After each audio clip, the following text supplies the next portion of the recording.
Assalamualaikum warahmatullahi wabarakatuh. Perkenalkan, nama saya Nasya Detia Rianti Nabila dengan NIM 2302060034. Di video kali ini, saya akan menjelaskan dan menjabarkan tentang dampak teknologi antara manusia dan mesin. Teknologi mengubah cara kita hidup dan bekerja. Presentasi kali ini mengeksplorasi dampak teknologi pada manusia dan masyarakat. Di slide yang pertama, saya jelaskan tentang kilas balik inovasi atau sejarah dari inovasi dari teknologi. Yang pertama, revolusi industri. Di revolusi industri ini, munculnya mesin uap dan produksi massal pada abad ke-18 dan ke-19. Di sini, teknologi muncul pertama kali di revolusi industri. Lalu yang kedua, era elektronik. Era elektronik, penemuan listrik dan telekomunikasi menghubungkan dunia.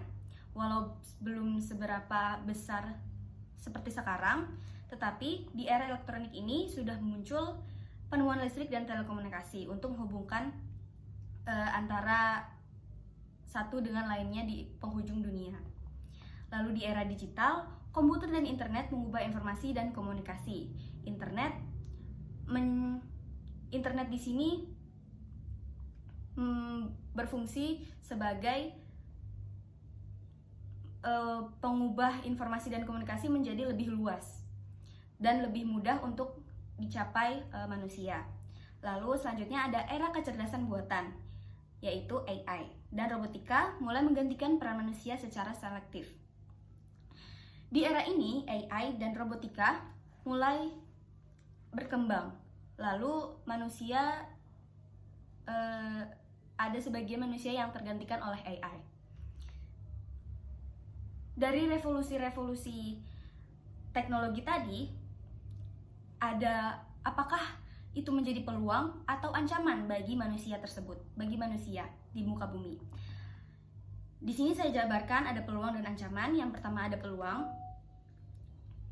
Di peluang saya berikan 3 poin, yaitu meningkatkan efisiensi dan produktivitas, menciptakan lapangan kerja baru di bidang teknologi, dan mengurangi pekerjaan yang berbahaya.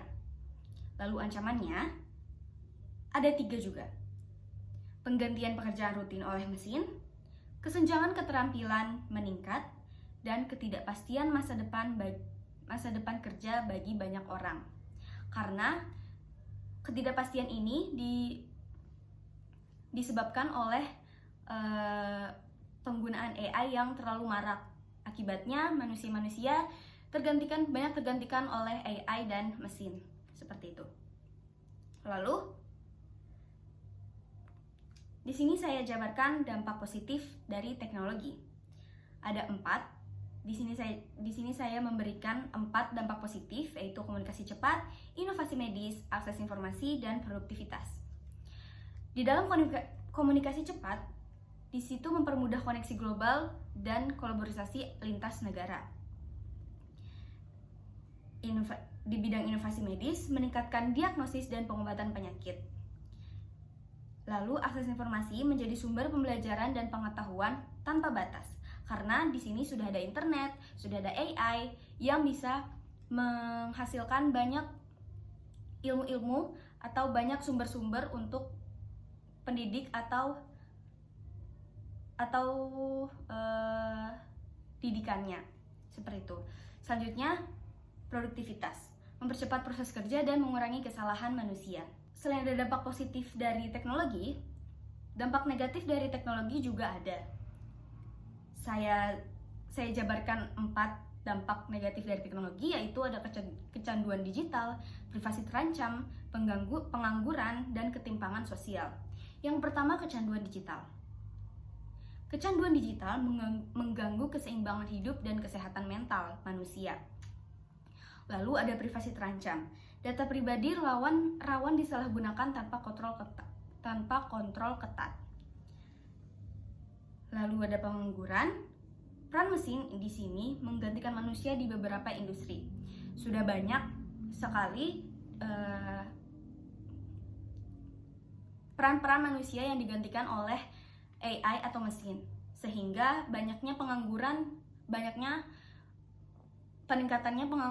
peningkatannya jumlah pengangguran di dunia meningkat seperti itu. Lalu ketimpangan sosial, perbedaan akses teknologi memperbesar kesenjangan ekonomi. Karena ekonomi terus meningkat, menjadikan akses teknologi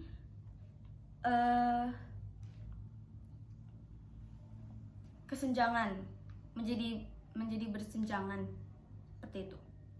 Lalu di slide selanjutnya saya jabarkan teknologi dan etika kemanusiaan. Ada privasi dan keamanan, perlindungan data dan pengaturan penggunaan teknologi yang bertanggung jawab. Lalu keputusan otomatis, keberpihakan algoritma dan dampaknya terhadap keadilan sosial. Lalu ada peran manusia, menjaga nilai kemanusiaan dalam era otomatisasi. Di sini juga saya berikan studi kasus. Yang pertama ada Amazon Warehouse. Penggunaan robot otomatis meningkatkan kecepatan pengiriman. Amazon Warehouse ini adalah suatu aplikasi untuk suatu e-commerce untuk membeli atau menjual suatu barang ke berbagai belahan dunia. Di sini mereka tentunya menggunakan teknologi penggunaan robot. Di Amazon ini meningkatkan efisiensi sampai 20%, lalu pengurangan kecelakaan kerja karena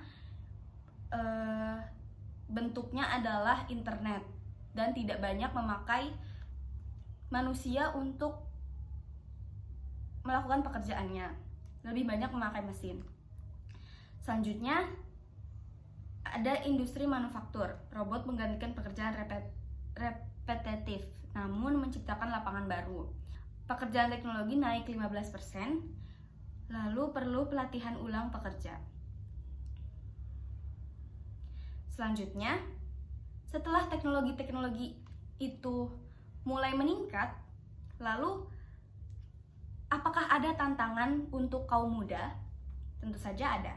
Kesenjangan keterampilan, pengelolaan waktu, dan kesadaran etis menjadi tantangan saat ini di kaum muda. Yang pertama, kesenjangan keterampilan. Kurangnya kemampuan teknologi dapat membatasi peluang kerja. Kedua, pengelolaan waktu, krisis kecanduan digital, dan gangguan produktivitas.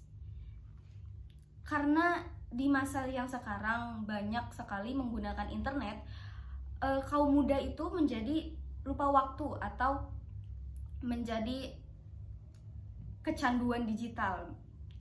Jadi kurangnya produktivitas oleh kaum muda. Yang terakhir, kesadaran etis, memahami dampak moral dari penggunaan teknologi. Kesimpulan yang dapat saya sampaikan dari penjelasan saya yaitu ada keseimbangan, adaptasi, dan etika. Keseimbangannya memanfaatkan teknologi tanpa kehilangan nilai kemanusiaan. Jadi kita harus bisa menyeimbangkan antara pemanfaatan teknologi dan pemanfaatan manusia. Jangan sampai manusia menjadi kehilangan data, kehilangan nilai-nilai kemanusiaannya seperti itu. Lalu adaptasi, mengembangkan keterampilan yang relevan dan fleksibilitas kerja, dan etika, menerapkan prinsip moral dalam setiap inovasi teknologi. Baik, itu yang dapat saya jelaskan pada penjelasan di video kali ini. Terima kasih sudah menonton. Wassalamualaikum warahmatullahi wabarakatuh.